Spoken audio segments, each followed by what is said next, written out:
નમસ્કાર વિદ્યાર્થી મિત્રો, ધ સ્માર્ટ લર્નર ચેનલમાં આપનું સ્વાગત છે। તો વિદ્યાર્થી મિત્રો, આજે આપણે જોવાના છીએ ધોરણ 10 સામાજિક વિજ્ઞાન માટેનું મોસ્ટ આઈએમપી પેપર। આ મોસ્ટ આઈએમપી પેપર નવી બ્લુપ્રિન્ટ પ્રમાણે અને સંપૂર્ણ સોલ્યુશન સહિત જોવાના છીએ। તો વિદ્યાર્થી મિત્રો, તમે ચેનલમાં નવા હો તો ચેનલને સબસ્ક્રાઈબ કરો, વિડીયોને લાઇક કરો અને શેર કરો। તો આ પેપર તમે બધા જ પ્રશ્નો ધ્યાનથી તૈયાર કરી લેશો તો તમે દ્વિતીય પરીક્ષામાં સારો સ્કોર કરી લેશો। તો ચાલો સોલ્યુશન જોઈએ। તો વિભાગ એ પહેલાં જોઈએ। વિભાગ એ પહેલો છે કે જોડકા જોડો। પહેલું છે રુદ્રહાલય, તો એ ક્યાં આવશે? સિદ્ધપુર।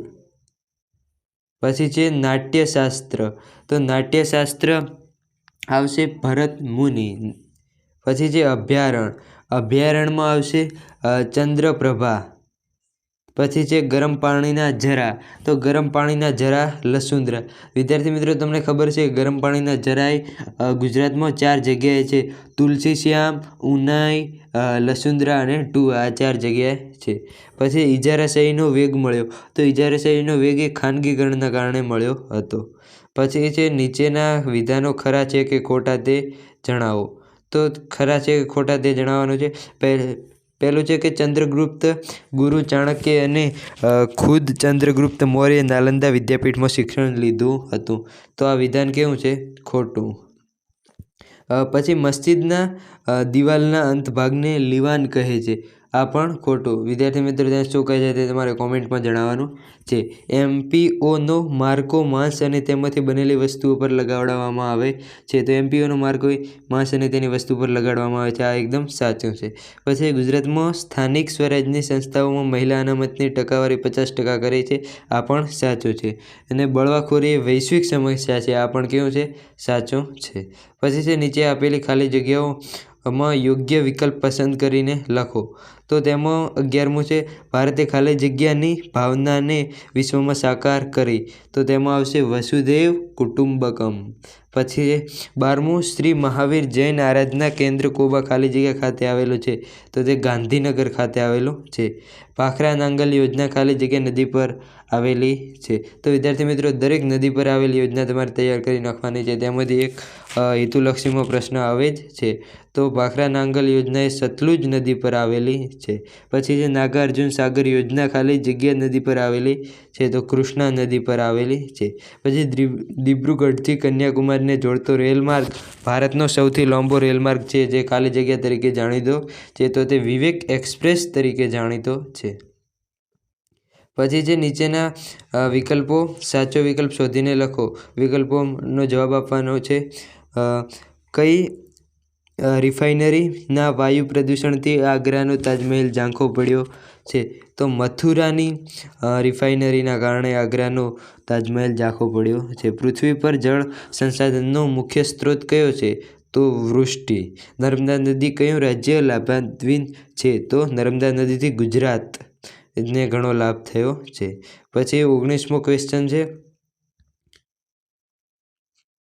19મો ક્વેશ્ચન છે દેશની કુલ રાષ્ટ્રીય આવકને દેશની કુલ વસ્તી વડે ભાગતા જે આંક મળે છે તેને શું કહે છે? તો તેને માથાદીઠ આવક કહે છે। પછી 20મો પ્રશ્ન છે આર્થિક વિકાસ કોને કહે છે? તો આર્થિક વિકાસ એ લોકોના જીવન ધોરણમાં જે સુધારો થાય છે, સુધારણા આવે છે, તેને આર્થિક વિકાસ કહે છે। પછી એક વાક્યમાં જવાબ આપો। રાષ્ટ્રીય ધોરીમાર્ગ 44 એ ક્યાંથી ક્યાં સુધી જાય છે? તો આ ધોરીમાર્ગ 44 એ છે ને શ્રીનગર, જમ્મુ કાશ્મીરના શ્રીનગરથી અને શ્રીનગરથી કન્યાકુમારી સુધી જાય છે। પછી છે ગુજરાતનું સૌથી મોટું રેલવે સ્ટેશન કયું છે? તો તે અમદાવાદનું કાલુપુર સ્ટેશન રેલવે સ્ટેશન છે। પછી વિકસિત દેશોની રાષ્ટ્રીય આવકમાં થતા વધારાને શું કહે છે? તો તેને આર્થિક વૃદ્ધિ કહે છે। આર્થિક રીતે ભારત કેવો દેશ છે? તો આર્થિક રીતે ભારત એ કેવો દેશ છે? વિકાસશીલ દેશ છે। પછી વિભાગ બી વિભાગ બી 2 ગુણના પ્રશ્નો શરૂ થાય છે, તો આ પણ પ્રશ્નનું સંપૂર્ણ સોલ્યુશન જોવાના છીએ. તો ભારતની એક પ્રાચીનતમ પ્રજા તરીકે દ્રવિડોનો પરિચય આપો. વિદ્યાર્થી મિત્રો, દ્રવિડો વિશેનો પરિચય તમે સ્ક્રીન પર જોઈ શકો છો. અહીં કેટલાક મુદ્દા આપ્યા છે, તેમાં અહીં તમારે 2 ગુણમાં પ્રશ્ન પૂછાયો છે, ત્યાંથી 4 મુદ્દા જ લખવાના છે. તો તેનો સંપૂર્ણ જવાબ તમે સ્ક્રીન પર જોઈ શકો છો. પછીનો પ્રશ્ન છે, ભારતના પ્રાકૃતિક વારસામાં કઈ કઈ બાબતોનો સમાવેશ થાય છે?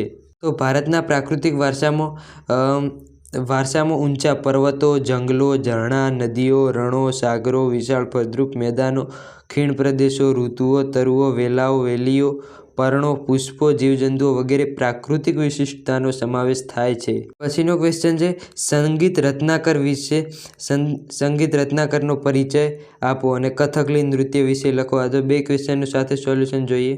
સંગીત રત્નાકરનો પરિચય, તો તે તમે જોઈ શકો છો. સંગીત રત્નાકર સંગીત શાસ્ત્રના તજજ્ઞ પંડિત સારંગદેવે તેની રચના કરી હતી, અને પંડિત વિષ્ણુનારાયણ ભાતખંડે સંગીત રત્નાકરને સંગીતનો સૌથી વધારે પ્રમાણભૂત ગ્રંથ જણાવ્યો છે. તો આ 4 મુદ્દા લખી શકો છો તમે. પછી છે, કથકલી નૃત્ય વિશે લખો. તો કથકલી એ કેરળનું પ્રચલિત નૃત્ય છે, અને તેનો જવાબ પણ તમે સ્ક્રીન પર જોઈ શકો છો. પછીનો ક્વેશ્ચન છે, કુતુબ મિનાર વિશે માહિતી આપો અને પ્રાચીન સમયથી ભારત તીર્થભૂમિ રહ્યું છે વિધાનને સમજાવો. કુતુબ મિનાર વિશે વિગતે માહિતી તમે સ્ક્રીન પર જોઈ શકો છો કે કુતુબ મિનાર દિલ્હીમાં આવેલો છે.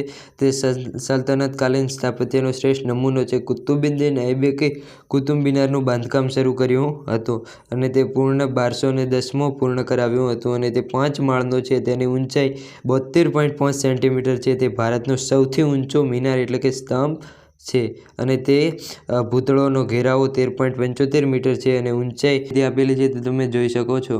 પછીનો ક્વેશ્ચન છે, તેનો જવાબ છે, પ્રાચીન ભારતથી ભારત તીર્થભૂમિ રહ્યું છે. તો તેનો જવાબ તમે જોઈ શકો છો. તેમાં તમારે કોઈ પણ 6 મુદ્દા લખવાના છે. પછીના ક્વેશ્ચન છે, વન્યજીવોના વિનાશના કારણો જણાવો. અબરખ વિશે માહિતી આપો. કોલસાના ઉપયોગો જણાવો. ઉદ્યોગોનું મહત્ત્વ શું છે સમજાવો. ઔદ્યોગિક પ્રદૂષણો વિશે માહિતી આપો. ભારતના બંધારણમાં અનુસૂચિત જાતિઓ માટે કઈ કઈ જોગવાઈઓ કરવામાં આવી છે, અને આતંકવાદની સામાજિક અસરો જણાવો. તો તેનું સંપૂર્ણ સોલ્યુશન જોઈએ. તો વન્યજીવોના વિનાશના કારણો સમજાવો. તો વન્યજીવનના વિનાશના કારણો તમે જોઈ શકો છો. પછી છે, કોલસાના ઉપયોગો જણાવો. તો કોલસાનો સૌથી વધુ ઉપયોગ તાપ વિદ્યુતના ઉત્પાદનમાં અને ધાતુ ગાળવાના કારખાનામાં તેમજ રેલવે અને આગબોટ જેવા પરિવહનોમાં થાય છે. તેમજ તમે સંપૂર્ણ જવાબ જોઈ શકો છો. ક્વેશ્ચન છે, ઉદ્યોગોનું મહત્ત્વ શું છે સમજાવો. તો ઉદ્યોગ દરેક રાષ્ટ્રની પ્રગતિ ઉદ્યોગના વિકાસ પર આધારિત હોય છે, અને ઔદ્યોગિક વિકાસ એ આર્થિક વિકાસ સાધી શકતો નથી. તમે તેનો સંપૂર્ણ જવાબ જોઈ શકો છો. પછી જે ઔદ્યોગિક પ્રદૂષણો વિશે માહિતી આપો. તો તેમાં 4 પ્રકારના પ્રદૂષણો જોવા મળે છે. હવા પ્રદૂષણ, જળ પ્રદૂષણ, ભૂમિ પ્રદૂષણ, ધ્વનિ પ્રદૂષણ. જે ભારતના બંધારણમાં અનુસૂચિત જાતિઓ માટે કઈ કઈ જોગવાઈઓ કરવામાં આવી છે. તો તમે જોગવાઈઓ અને તેના આર્ટિકલ, બંધારણના આર્ટિકલ 25 પ્રમાણે જોગવાઈઓ છે તે પણ તમે જોઈ શકો છો. જે આતંકવાદની સામાજિક અસરો જણાવો. તો આતંકવાદની મુખ્ય સામાજિક અસરો નીચે પ્રમાણે છે. આતંકવાદ સમાજની એકતાને છિન્ન ભિન્ન કરે છે, અને સાંપ્રદાયમાં ઝઘડા કે તોફાનો વારંવાર થાય છે. તેથી સમાજ અસ્તવ્યસ્ત બને છે, અને સમાજમાં અવ્યવસ્થા અને અશાંતિ ઉત્પન્ન થાય છે.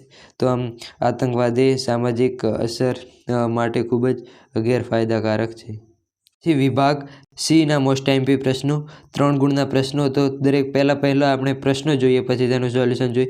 તો પ્રશ્ન છે, પ્રાચીન ભારતમાં એક નગર તરીકે ધોળાવીરાનો પરિચય આપો. લોથલ ભારતનું અગત્યનું બંદર છે. આ વિધાન સમજાવો. વેદો કેટલા છે અને કયા કયા? દરેકની ટૂંકમાં માહિતી આપો. ભૂમિ સંરક્ષણ એટલે શું, તેના ઉપાયો લખો. પછી નીચેના પદોને વ્યાખ્યાયિત કરો. નવીનીકરણ સંસાધનો, વિરલ સંસાધનો, અનવીનીકરણ સંસાધનો, ખાનગીકરણના લાભો અને ગેરલાભો, ભાવ નિયંત્રણ, જાહેર વિતરણ પ્રણાલી ભૂમિકા સ્પષ્ટ કરો. ભાવ વધારો આર્થિક વિકાસમાં પોષક પણ છે અને અવરોધરૂપ પણ છે. વિધાન સમજાવો. પછી આપેલ ચિત્ર કોની સુરક્ષાનું છે તેના વિશે માહિતી આપો. તો આપેલ ચિત્ર એ અભિયમ મહિલા સુરક્ષા 181 હલ કરો તે માટેનું છે. તો ક્વેશ્ચન છે, ભૂમિ સંરક્ષણ એટલે શું? ભૂમિ સંરક્ષણના ઉપાયો જણાવો. તો તમે તે ઉપાયો અને ભૂમિ સંરક્ષણ વિશે જોઈ શકો છો. જે લોથલ ભારતનું એક અગત્યનું બંદર છે. તો લોથલ એ અમદાવાદના જિલ્લાના ધોળકા તાલુકામાં ભોગાવો અને સાબરમતી નદી વચ્ચે પ્રદેશમાં આવેલું છે. તો તેનો સંપૂર્ણ જવાબ તમે સ્ક્રીન પર જોઈ શકો છો. વિડીયોને પોઝ કરીને તમે સ્ક્રીન પર જવાબ જોઈ શકો છો. પછી છે વેદો કેટલા છે, કયા કયા, દરેકની ટૂંકમાં માહિતી આપો. તો વેદો ઋગ્વેદ, યજુર્વેદ, સામવેદ અને અથર્વવેદ છે. ઋગ્વેદ ભારતીય સાહિત્યનો પ્રાચીનતમ ગ્રંથ છે, જે 10 ભાગમાં વહેંચાયેલો અદ્ભુત ગ્રંથ છે, જેમાં 1028 ઋચાઓ એટલે કે સૂક્તો છે. તો આમ વેદો વિશેની સંપૂર્ણ માહિતી તમે જોઈ શકો છો. પછી વિભાગ ડી માટેના મોસ્ટ આઈએમપી પ્રશ્નો. પેપરમાં ગણિતશાસ્ત્રી આર્યભટ્ટે કરેલી શોધો વિશે નોંધ લખો. પછી 48મો પ્રાચીન ભારતનું ધાતુ વિદ્યામાં પ્રદાન જણાવો. તફાવત આપો. ખરીફ પાક અને રવિ પાક. વિવિધ કૃષિ પદ્ધતિઓ સવિસ્તર જણાવો. વિદ્યાર્થી મિત્રો, કૃષિની પદ્ધતિઓ અને કૃષિના પ્રકારો બંને અલગ અલગ છે, તો માટે ધ્યાન રાખો. વિશ્વશ્રમ 2000 વિશે સ્પષ્ટ ખ્યાલ આપો. સાપેક્ષ ગરીબી અને નિરપેક્ષ ગરીબી વિશે સમજ આપો. કાયદાના સામાન્ય જ્ઞાનની જાણકારી સાથે જરૂર હોય છે. અને પછી છે રેખાંકિત નકશામાં નીચે આપેલી વિગતો યોગ્ય સંજ્ઞાઓ વડે દર્શાવો. કાળી જમીનનો એક વિસ્તાર, ડાંગર ઉત્પન્ન કરતો એક પ્રદેશ, નળ સરોવર, પક્ષી અભયારણ્ય, સુતરાઉ કાપડનું એક કેન્દ્ર. તો વિદ્યાર્થી મિત્રો, આ તો મોસ્ટ આઈએમપી પેપર સામાજિકનું. તો વિદ્યાર્થી મિત્રો, આપણે એક વોટ્સએપ ગ્રુપ બનાવ્યું છે, તેમાં આપ જોડાઈ શકો છો, જેની લિંક ડિસ્ક્રિપ્શનમાં આપેલી છે. તેમાં દરેક મોસ્ટ આઈએમપી પ્રશ્નો મૂકવામાં આવે છે. તો વિદ્યાર્થી મિત્રો, ચેનલને સબસ્ક્રાઈબ ના કરી તો ચેનલને સબસ્ક્રાઈબ કરો, વિડીયોને લાઇક કરો અને શેર કરો. Thank you.